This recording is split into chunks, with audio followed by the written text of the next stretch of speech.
Sejam bem-vindos, meus irmãos, a mais um encontro nosso com o Evangelho Santo do nosso Senhor Jesus Cristo. Que possamos ser envolvidos por essa energia fluídica de amor, de paz, de esclarecimento, de confiança. Que possamos sentar ao lado dos nossos irmãos espirituais para esta ceia que vai saciar a nossa fome de saber, a nossa sede de conhecimento.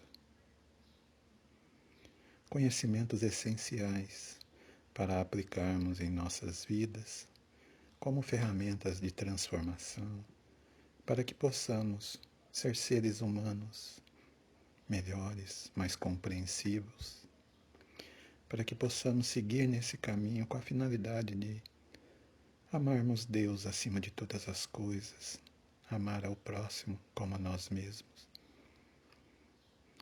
Por isso, nesse momento de união do plano físico e do plano espiritual, que possamos elevar nossos pensamentos ao alto, pedindo a permissão do nosso pastor, do nosso guia, Jesus Cristo, que nos abençoe nesse estudo de hoje, que nos envolva com sua mansietude, com sua paz, que permita que todos os nossos irmãos tenham acesso ao nosso estudo, nossos irmãos encarnados e desencarnados, aqueles que se dizem nossos amigos e aqueles que se dizem nossos inimigos, porque ainda não conhecem o caminho do amor, do perdão, da resignação, da humildade, da paciência.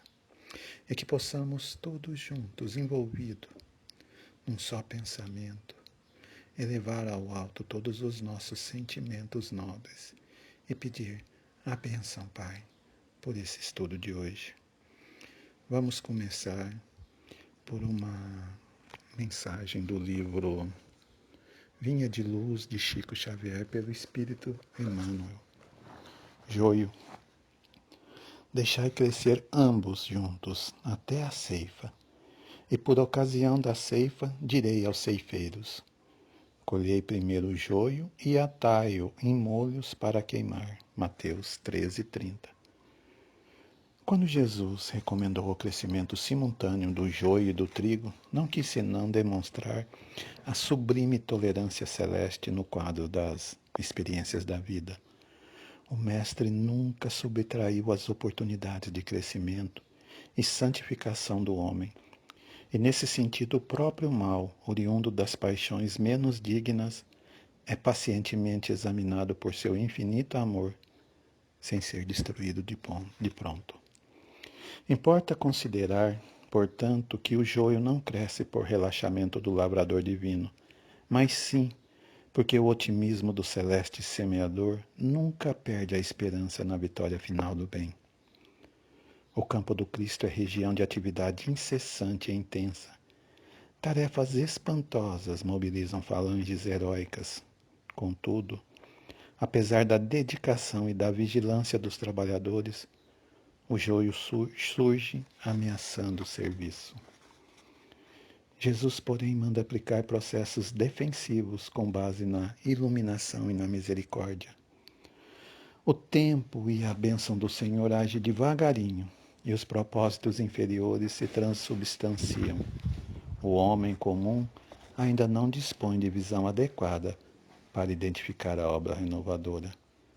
Muitas plantas espinhosas ou estéreis são modificadas em sua natureza essencial pelos filtros amorosos do administrador da seara, que usa afeições novas, situações diferentes, estímulos inesperados ou responsabilidades ternas que falem ao coração. Entretanto, se chega a época da ceifa, depois do tempo de expectativa e observação, faz-se então necessária a eliminação do joio em molhos. A colheita não é igual para todas as sementes da terra. Cada espécie tem o seu dia e sua estação.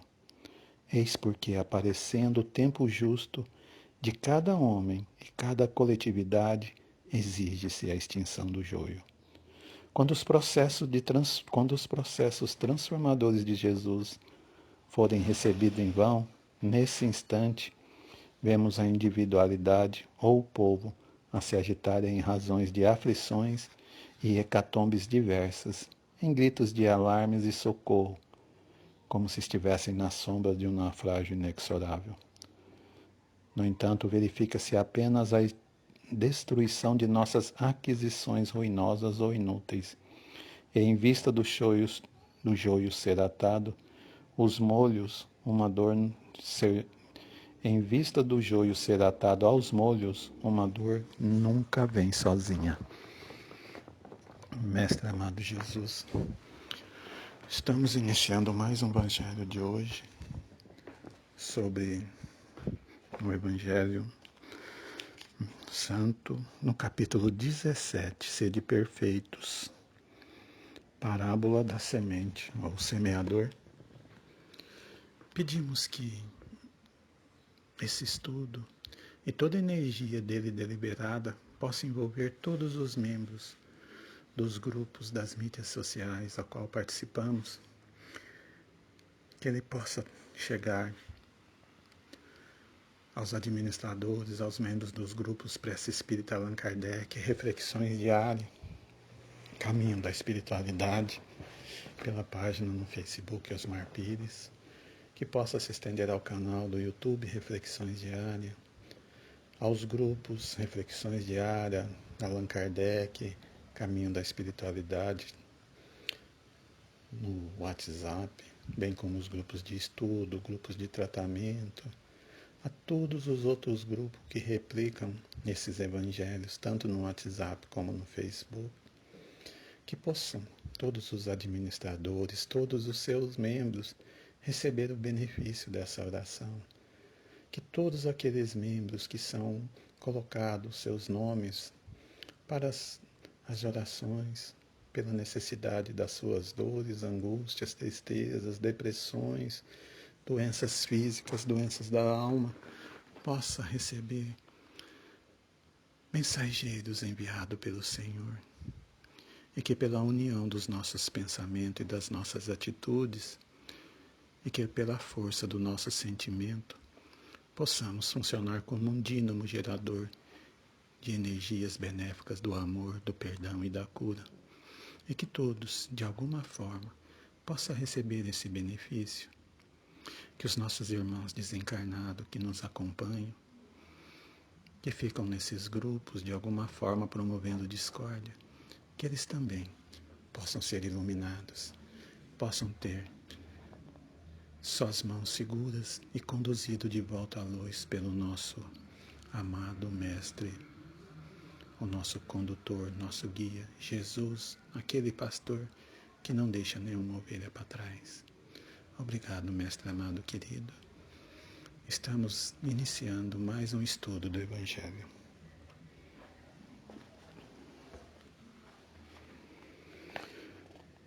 Parábola da Semente.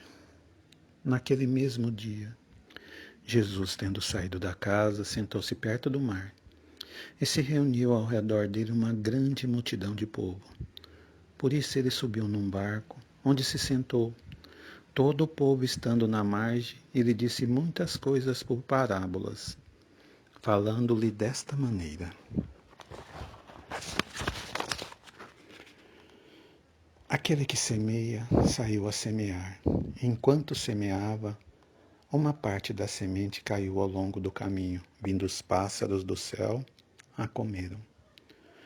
Uma outra caiu nos lugares pedregosos, onde não havia muita terra. Logo nasceu, porque a terra onde estava não tinha profundidade. Mas o sol, tendo erguido, em seguida a queimou. Como não tinha raízes, ela secou. Uma outra caiu nos espinheiros, e os espinhos, vindo a crescer, a sufocaram. Uma outra, enfim, caiu em terra boa, e deu frutos, alguns grãos rendendo 100 por um, outros 60 e outros 30. Que ouça aquele que tem ouvidos para ouvir. Mateus 13, 1-9. Escutai, pois, vós outros, a parábola daquele que semeia.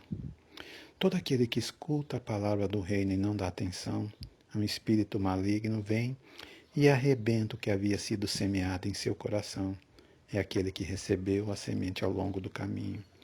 Aquele que recebeu a semente no meio das pedras é o que escuta a palavra, que recebe na hora, mesmo com alegria, mas ele não tem em si raízes e não está senão por um tempo.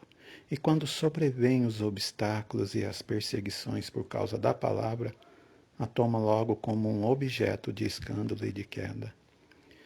Aquele que recebe a semente entre espinhos é o que ouve a palavra, mas em seguida os cuidados destes séculos e a ilusão das riquezas sufocam em si essas palavras e tornam infrutífera. Mas aquele que recebe a semente numa terra boa é aquele que escuta a palavra, que lhe presta atenção e que dá fruto, e rende 100, ou 60, ou 30 por um. Mateus 13, 18 a 23. A parábola da semente representa com perfeição as diferenças que existem na maneira de aproveitar os ensinamentos do Evangelho. Quantas pessoas há com efeito para quais eles não são senão uma letra morta, semelhante à semente caída sobre a rocha, não produz nenhum fruto. Ela encontra uma aplicação não menos justa nas diferentes categorias de espíritas. Não é o emblema daqueles que não se apegam senão aos fenômenos materiais. E deles não tiram nenhuma consequência, porque não veem deles senão um objeto de curiosidade. Daqueles que não procuram senão o brilho nas comunicações dos espíritos, e não se interessam por elas senão quando satisfazem a sua imaginação, mas que depois de as terem ouvida, são tão frios e indiferentes quanto antes? Que acham muitos bons os conselhos que admiram, mas deles fazem aplicação nos outros e não em si mesmo? Do que, enfim, para quem essas instruções são, como a semente caída na terra produzem bons frutos? Vamos então, meus irmãos, aos comentários do Evangelho de hoje. Jesus falava a uma grande multidão. Normalmente eram grupos estabelecidos previamente por junções de classes da época. Na época em que Jesus pregava, existiam 3 grandes classes: dos sacerdotes, que eram os senhores da lei, aqueles que tinham conhecimento, né, que se achavam íntimos de Deus. Existia o grupo dos ricos, que se achavam abençoados por Deus, pois tinham as maiores riquezas, as maiores glórias, dinheiros, né, grandes servos, grandes áreas plantadas, grandes celeiros. Como é o costume daquela época, que Deus retribuía na forma de riqueza, de bem-estar, aqueles que seguiam prontamente a lei judaica da época, a lei de Moisés. Acreditava-se então que os homens ricos, fartos, eram aqueles que seguiam regiamente a lei de Deus, e Deus os retribuía com a riqueza necessária. E por fim, uma outra classe, a dos excluídos, que era o restante da população, dos miseráveis, dos famintos, que foram discípulos trazidos a Jesus através de João Batista. João Batista, quando batizou Jesus, transferiu a responsabilidade de conduzir os excluídos para Jesus, que passou a ser o nosso pastor. E quando Jesus pregava, essas multidões se reuniam em grupos para ouvir, uns para desqualificá-los, outros esperando atenção, e outros pensando em serem enaltecidos por Jesus. Quando Jesus falou da parábola da semente, do semeador, foi uma das parábolas que Jesus explicou. Eis que o semeador saiu a semear. E durante a semeadura, algumas sementes caíram à beira do caminho, e as aves vieram e comeram. Por serem terra batida, solo duro, né, As sementes não tinham como entrar, ficaram em cima, as aves vieram e levaram as sementes. Jesus quis dizer que o solo duro é o coração humano e que as aves do céu é o maligno. Como as sementes estavam expostas, o maligno vem e come as sementes e nada se aproveita. Com um olhar sobre a doutrina espírita, sobre essa parte da mensagem, nos permite perceber que as sementes lançadas à beira do caminho seriam as oportunidades de progresso, as oportunidades de serviços, as chances de bem fazer, as chances que a vida oferece para nós. É que nós, na condição de solo duro e impenetrável, não sabemos aproveitar a oportunidade que surge. E aí, esta oportunidade vem e a gente não aproveita. Mas que oportunidades seriam essas? Oportunidade que a vida nos dá. Não são necessariamente coisas extraordinárias, grandes feitos, não. Conquistar o mundo, converter milhares de pessoas, centenas, dezenas, não é isso. São as coisas mais próximas de nós, que coisas que estão ligadas diretamente a nós. Aquele filho com problema, uma esposa com problema, marido, a dificuldade com os nossos pais, irmãos, que muitas vezes estão ao nosso lado e não conseguimos visualizar esta oportunidade.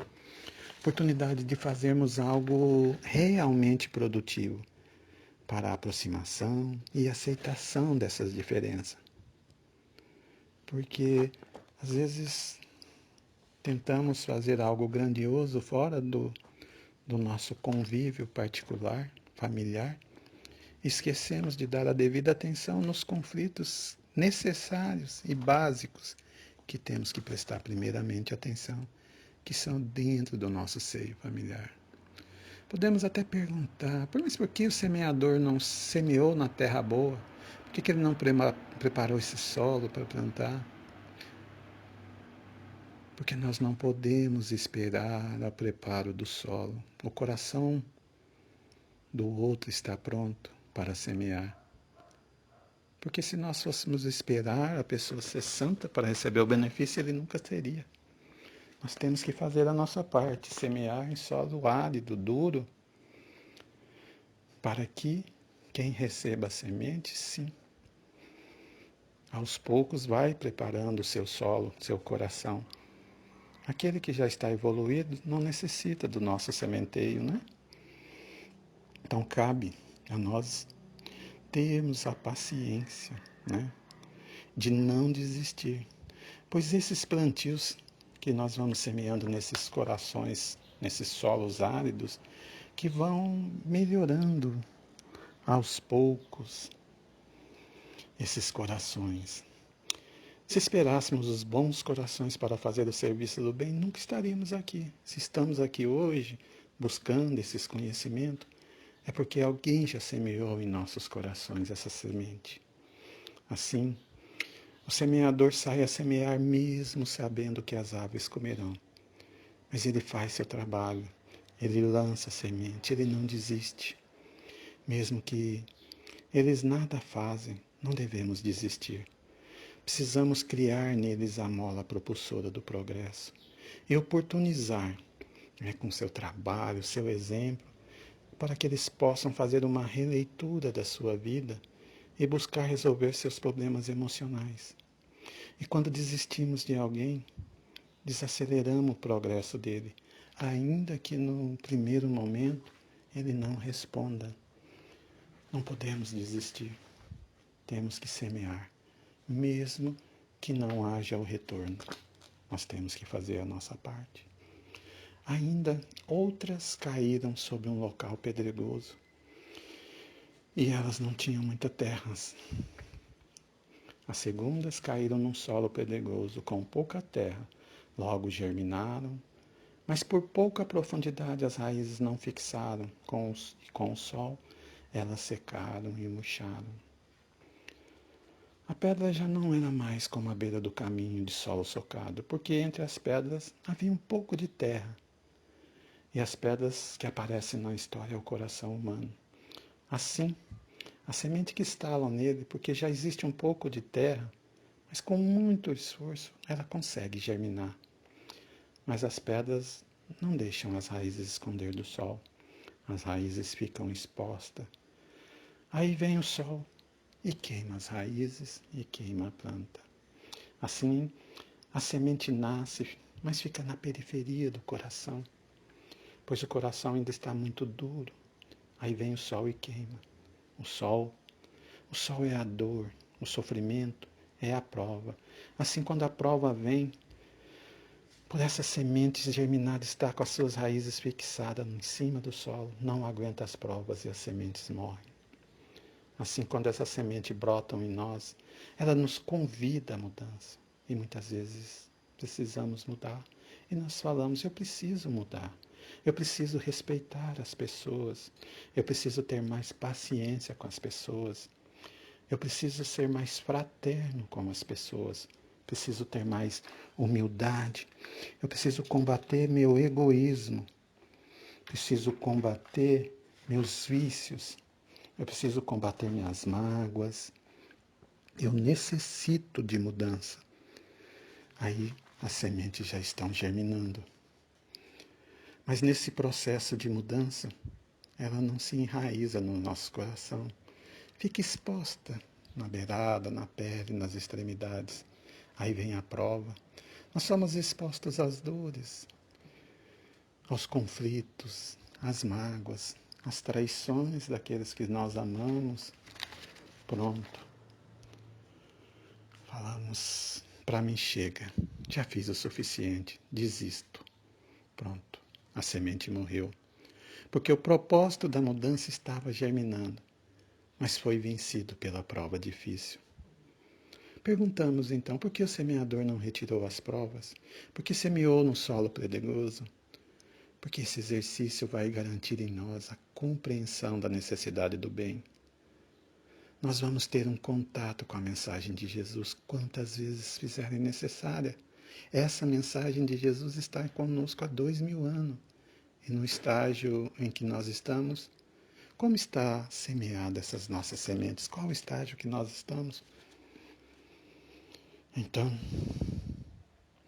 quando permitimos que essa semente nasça, é porque já sentimos que aquilo é bom. E quando permitimos que a semente morre, nenhum de nós fica bem. E aí começa a haver a dor. Porque quando eu sei que eu preciso de mudar com um parente, quando eu sei que preciso de mudar com um vício, mas que ao primeiro conflito com esse parente, ao primeiro conflito com aquele irmão que sofre, ao primeiro conflito com os vícios, eu me perco. E abandono, desisto e largo de mão. Ao mesmo tempo, eu sei da necessidade que eu preciso de me mudar, eu não encontro força para superar as maldades, as traições e acabo desistindo. E quando faço um balanço de tudo isso, eu me entristeço, eu acabo me perdendo, começo a viver nos meus conflitos internos. É o despertar. Queremos mudar, mas não temos a força suficiente para tal. Porque, apesar do despertamento, o contato com os primeiros conflitos, com a primeira briga interna com o meu ego, acabo desistindo por não encontrar força suficiente. Essa seria essa segunda mensagem. Jesus ainda nos diz, outras ainda caíram entre os espinhos, e os espinhos cresceram e sufocaram-nas.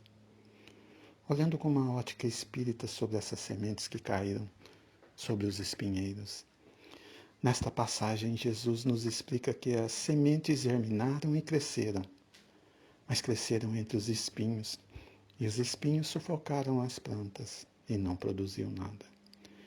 Quem seriam esses espinheiros? Jesus nos disse que os espinhos são as preocupações do mundo, onde as pessoas têm as informações, mas não acabam as utilizando corretamente, pois consegue fazer uma separação do conhecimento e da vida profissional e pessoal. Ou seja, são pessoas que têm o conhecimento, mas não vivem esse conhecimento, apresentam esse conhecimento nos templos religiosos, perante a população. Mas na sua vida íntima age diferente, nos seus lares age diferente, na sua vida profissional age diferente. Ele consegue separar o tempo, às vezes, da sua vida profissional, da sua negação de impostos, separa o tempo, às vezes, dos seus vícios. Religião é vida. Devemos incorporar os nossos conceitos religiosos dentro do nosso cotidiano, dentro do nosso viver. Nós não podemos ter uma vida no templo religioso e uma vida fora do templo religioso. Os ensinamentos não podem ser dogmas, os ensinamentos não podem ser rituais. Os ensinamentos têm que ser a nossa essência. Nós temos que vivê-la, colocar em prática, tanto na nossa vida religiosa, como na nossa vida pessoal, quanto na nossa vida profissional. Temos que ser o mais coerente possível em todos os lugares, na religião, no profissional, no lar, nos amigos. Porque aí sim, eu tenho conhecimento, tenho informação e coloco em prática. Quando eu não assim faço, aí são essas sementes que nascem no espinheiro. Tem uma história, né, uma mensagem espírita que está narrada pelo irmão X, que fala de Eurípides Barçanufo, que ele tem um encontro com Jesus e que Jesus o caminha e leva a um vale de muito sofrimento, onde havia muitas dores, muitas angústias e muitas tristezas. E Eurípides pergunta a Jesus: Mestre, quem são esses sofredores? São os ladrões? São os bandidos? E Jesus fala para ele: não, os ladrões, os bandidos, muitos já se arrependeram, já se redimiram e não está aqui. E ele segue perguntando a Jesus: mas mestre, então esses são essa outra classe, essa outra classe? E Jesus fala: não, não. Aí Eurípides pergunta: mas então, se não são essas classes, quem é essa classe enorme de sofredores que tanto desespero estão passando? Aí Jesus faz: esses são aqueles que sabiam e não fizeram. Ou seja, para aqueles que sabem, que compreendem, mas que não colocam em prática, a consciência os cobrará terrivelmente. A nossa consciência é o nosso maior juiz. Aquele que muito lhe é dado, muito será cobrado. Com isso, muitas pessoas que começam a deter o conhecimento, pelo medo de ser cobrado no futuro, começam a se afastar das suas responsabilidades, com a intenção de ter a consciência tranquila. É comum que pessoas chegam aos templos religiosos, aos centros espíritas, e conforme vai adquirindo conhecimento sobre como deve ser o seu proceder perante a Deus, aos seus irmãos e perante a sua conduta moral, acaba por afastar, porque sabe que está conduzida a sua vida, né, de forma incorreta. E conforme ele vai tendo mais conhecimento, mais ele começa a ver que ele está se distanciando, e com isso há uma fuga desses locais de transformação íntima, para que ele não se sinta culpado pela sua consciência, não venha a ser cobrado amanhã, alegando desconhecimento de causa. Isso é muito natural. Prefere caminhar pela escuridão para não ter o medo de ser cobrado amanhã. Quem anda na luz será sim mais cobrado, mas em contrapartida terá mais chance de achar o caminho que aquele que ainda anda no escuro. Assim, será cobrado se errar, mas também será dado àquele que acertar. Busque a luz, meus irmãos, porque a luz te cobrará, mas também te dará o retorno necessário. Em outra parte, outros caíram em boas terras, deram frutos, 1 por 100, outras 60 por 1, né? Uma 100 por 1, outras 60 por 1, outras 30 por 1. E encerra. Quem tiver bons ouvidos, que ouçam. Isso significa que produziu 100%, outra 60% e outra 30%. Para alcançarmos a plenitude, né, dessa colheita, dessa produção de semente, de produzir 100 por 1, Jesus nos dá uma mensagem no Evangelho de Lucas, no capítulo 10, que um homem pergunta a Jesus: Mestre, que tenho que fazer para conquistar a vida eterna? E Jesus lhe devolve a pergunta e fala: o que está escrito na lei? E o homem diz: amarás o Senhor teu Deus de todo o coração, de toda a tua alma, de toda a tua força, de todo o teu entendimento, e a teu próximo como a ti mesmo. E Jesus disse: respondeste bem, faze isso e viverá. Então, para a germinação ficar em 100 por 1, essa é a condição: amar a Deus, amar ao próximo e como a ti mesmo. Então, são 3 amores: amar a Deus, 2, amar ao próximo, 3, amar a si mesmo. Só que não tem como amar a Deus se não amar o teu próximo. Pois amar a Deus não é um processo de adoração e esquecimento. Não podemos colocar Deus como um instrumento de adoração, como um ser superior que diverge de toda a outra natureza criada por Ele. Nós amamos a Deus quando amamos tudo que nos circunda, tudo que é sua criação. Quando nós amamos os seres humanos, mesmo aqueles nós que achamos que não merecem, que fazem maldade, quando nós amamos o meio ambiente, a natureza, os animais, os vegetais, as florestas, quando nós amamos toda a criação, assim é amar a Deus, é amar a sua criação, é amar aquilo que Deus colocou no mundo. É ser grato pela vida que Ele nos dá, que Ele nos oportuniza, para nossa, como ferramenta de nossa elevação espiritual. Amar Deus é amar a vida, é sentir prazer em viver, mesmo que estejamos passando por dificuldade, mas compreender que essas dificuldades são ferramentas que elevam a nossa condição de ser espiritual. Isso é amar a Deus, é compreender as diferenças, é compreender as dificuldades, é compreender os diferentes estágios. É amar o homem, o ser humano, o animal, o vegetal, o mineral. Amar os cosmos e amar as células é amar tudo. E temos que amar o próximo. Amar o próximo não é só se preocupar, é se compadecer. É respeitar as diferenças, é compreender as diferenças, é compreender que existem diversos estágios, é respeitar o tempo de amadurecimento de cada um, porque assim nós estaremos compreendendo a necessidade, se compadecendo da dor, compreendendo que ele precisa de alguém que os guie, como nós já precisamos no passado e como estamos precisando agora de um pastor para nos conduzir. E amar a si mesmo. Amar a si mesmo é descobrir quem eu sou, o que eu sou, porque como eu posso amar o que eu não conheço? Quem eu sou? Eu sou um corpo? Então eu vou amar meu corpo, eu vou cuidar bem, mas vai chegar um momento em que eu vou descobrir que eu não sou um corpo, eu sou um espírito imortal, imperfeito, a caminho da perfeição. Então eu preciso de investir nisso. Eu vou aceitar essas provas, vou aceitar os meus dramas, dores, transformar essas situações que chegam até mim em ferramenta para o meu crescimento, e meio para amarmos com todas as nossas imperfeições. Assim, quem ama Deus recebe uma parte. Quem ama o próximo, outra parte.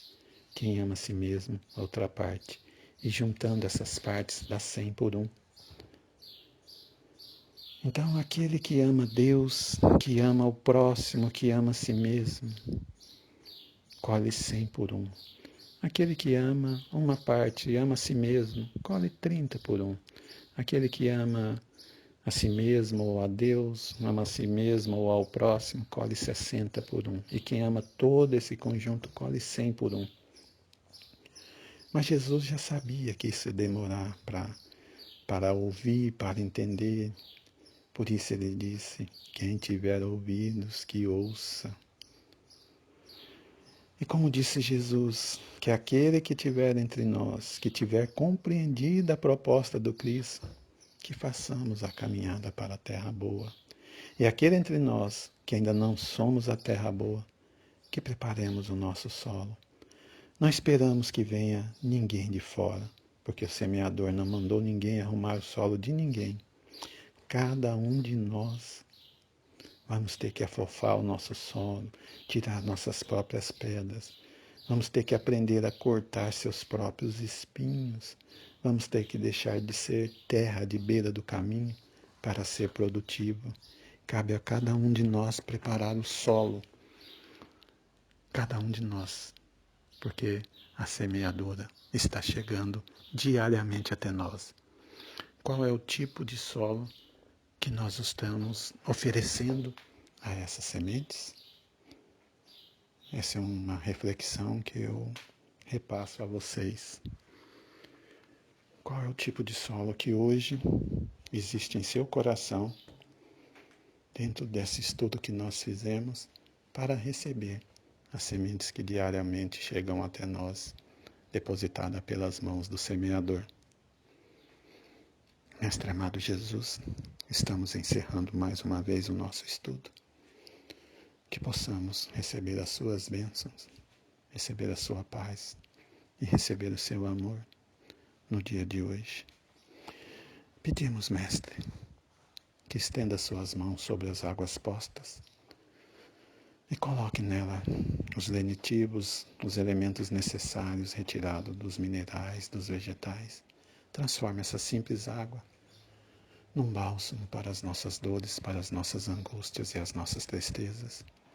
Pedimos ainda, Pai, que com a união dos nossos corações e com um dínamo gerador de amor, que todos os fluidos energéticos decorrentes desse momento de estudo e de oração possa atingir aos corações dos nossos irmãos desencarnados que nos rodeiam, aqueles que nos amam, aqueles que ainda não aprenderam a nos amar, que possamos ir aos leitos de hospitais, que possamos ir aos pontos de vendas de drogas, acolhendo os irmãos encarnados e desencarnados, que possamos ir nos asilos, nos presídios, nos orfanatos, que possamos entrar em cada lar, em cada família, em cada conflito, que possamos entrar nos corações dos membros dos grupos espíritas e de outros grupos religiosos, que possamos também ir no coração daqueles que não acreditam em nada, não acreditam em Deus.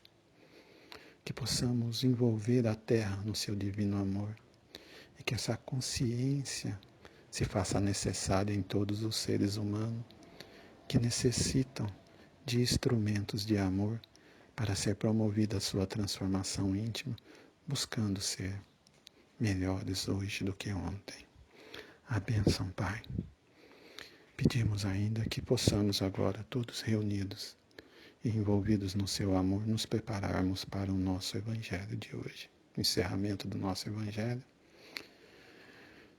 e que a união dos nossos perispírito possa promover uma corrente de energia e que essa corrente de energia possa envolver todos os citados e os que não foram citados aqui, com muito amor, com muita paz, com muita mansietude, com muita serenidade. Por isso, peço a cada um de vocês que mentalizem a figura de Jesus, aquele Jesus sorrindo, meigo, aquele Jesus que nos guia pelas veredas da vida. E que possamos então nos preparar para a nossa prece de encerramento. Elevem seus pensamentos, coloquem em seus corações seus sentimentos mais nobres. Respirem fundo e vamos iniciar o nosso encerramento. Pai nosso que estais no céu, santificado seja o vosso nome. Venha a nós o vosso reino. Seja feito a vossa vontade, assim na terra como no céu. O pão nosso de cada dia nos dai hoje. Perdoai as nossas ofensas, assim como nós perdoamos a quem nos tem ofendido. Não nos deixeis cair em tentação, mas livra-nos do mal. Amém. Porque teu é o poder, o reino e a glória, para hoje e sempre. Que assim seja.